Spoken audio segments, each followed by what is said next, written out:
آدمی بیوی کی اطاعت کرے گا لیکن ماں کی فرما برداری نہیں کرے گا، بیوی کی ڈیمانڈ پہ فوراً بھاگ کے جائے گا،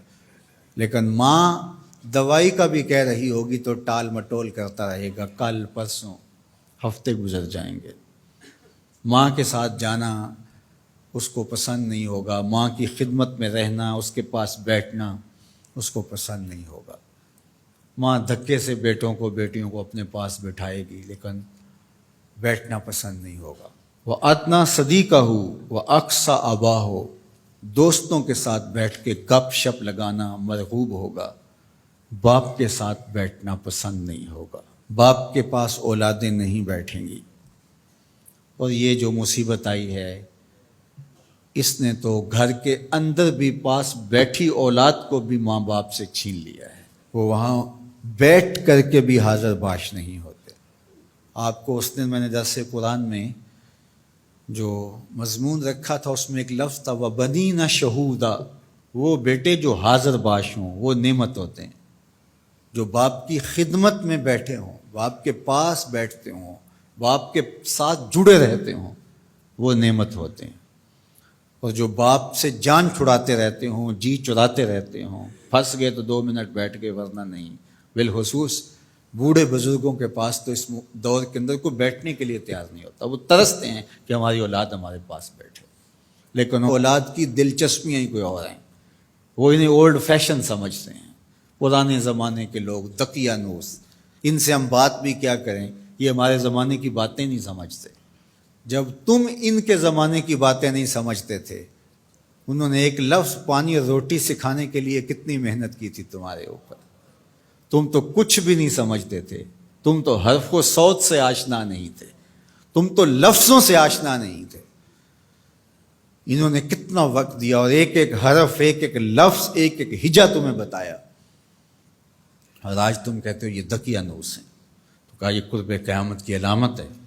کہ دوستوں کے پاس بیٹھنا مرغوب لگے گا، محبوب لگے گا، ماں باپ کی صحبت میں بیٹھنا اولاد کی تباہ میں نہیں ہوگا۔ وَسَادَ الْقَبِيلَةِ فَاسِقُهُمْ، اور قبیلے کا جو سردار ہے وہ فاسق و فاجر ہوگا۔ سرداری، قبیلے کا بڑا بننا، خاندان کا بڑا ہونا، یہ صلاحیت کی وجہ سے نہیں، تقوی کی بنیاد پر نہیں، یہ چالاکی، مکاری، فسق و فجور کی وجہ سے، اس لیے کہ جس طرح کی قوم ہوگی اس طرح کے ان کے حکمران ہوں گے۔ کسی نے حجاج بن یوسف سے کہا تھا کہ تو نے حضرت عمر کا دور خلافت دیکھا ہے، تو ان جیسا انداز حکومت اختیار کیوں نہیں کرتا؟ تو اس نے 2 لفظی جواب دیا، تبازروا اتعمر لکم، اس نے کہا تم ابو ذر غفاری بن جاؤ، میں عمر بن جاتا ہوں۔ جب رعایا ابو ذر غفاری جیسی ہوتی ہے تو حکمران عمر فاروق جیسے ہوتے ہیں۔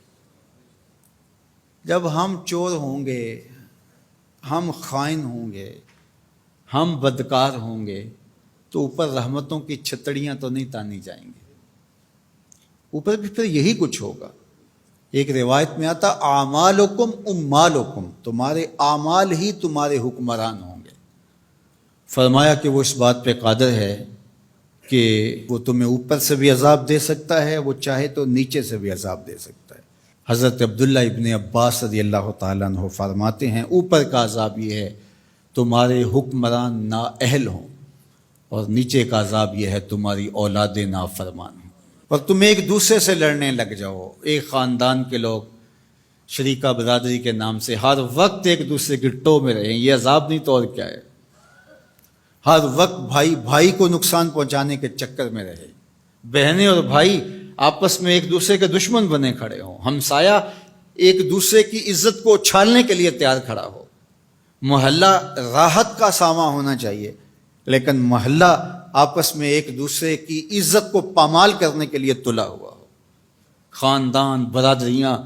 جو کہ وحدت کی علامت ہونی چاہیے، یہ ایک دوسرے کو اذیت دینے کے لیے، تکلیف پہنچانے کے لیے، ٹو میں رہنے کے لیے، کسی کے عیب کو اچھالنے کے لیے، کسی کی بہن بیٹی کی آبرو کو اچھالنے کے لیے ہر وقت اسی چکر میں ہو، تو کیا یہ عذاب نہیں ہے کہ تم اپنے گھر میں بھی محفوظ نہ ہو؟ خاندانی لڑائیاں، شریکہ برادریاں، ان کی باہمی لڑائیاں، یہ فرقوں کی لڑائیاں، سیاسی جنگ و جدل، یہ کیا ہے؟ یہ اللہ کے عذاب کی ناراضگی کی صورتیں ہیں۔ اللہ تعالی ہمیں سچی توبہ کی توفیق دے۔